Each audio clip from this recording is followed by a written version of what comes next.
Mitt namn är Franklin Bogale och jag representerar WyreStorm. Jag är bosatt i Amsterdam, Nederländerna och jag är Technical Sales Engineer för EU. Här ska jag dema våra NHD500-serier och väldigt enkelt att sätta upp. Vad vi har en intern GUI eller gränssnitt för att sätta upp den. I den här själva konfigurationen har vi även våran multiview och vad vi har gjort är att vi har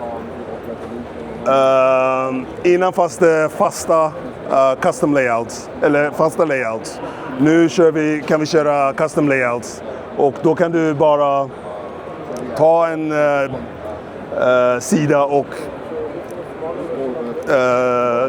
göra custom layouts helt enkelt. Ett fönster. Exakt. Totalt 4 per encoder, va?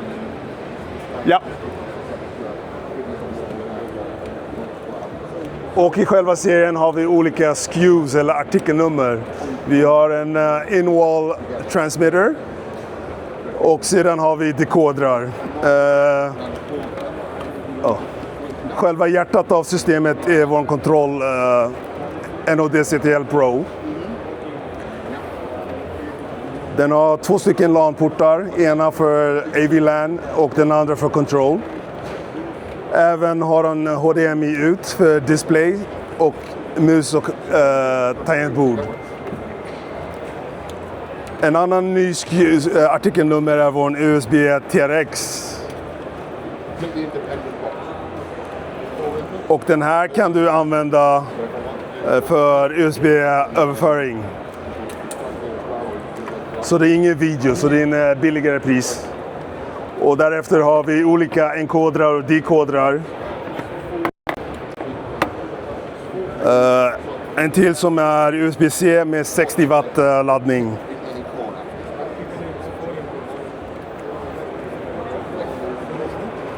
Något som måste nämnas är att alla våra artiklar för NHD500 är Dante AVA ready.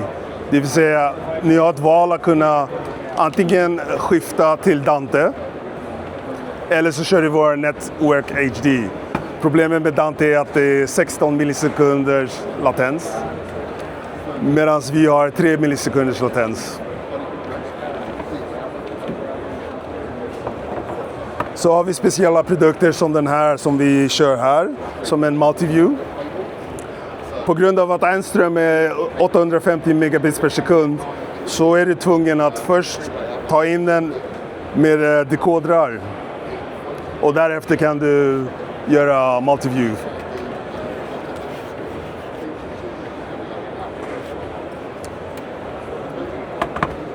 Och det där var nog... vi har ju också vår NetworkHD Touch-appen. Som man kan styra systemet över trådlös. Antingen med Android eller en iPad. Ganska enkel kontrollsystem utan att ha någon komplicerat kontrollsystem.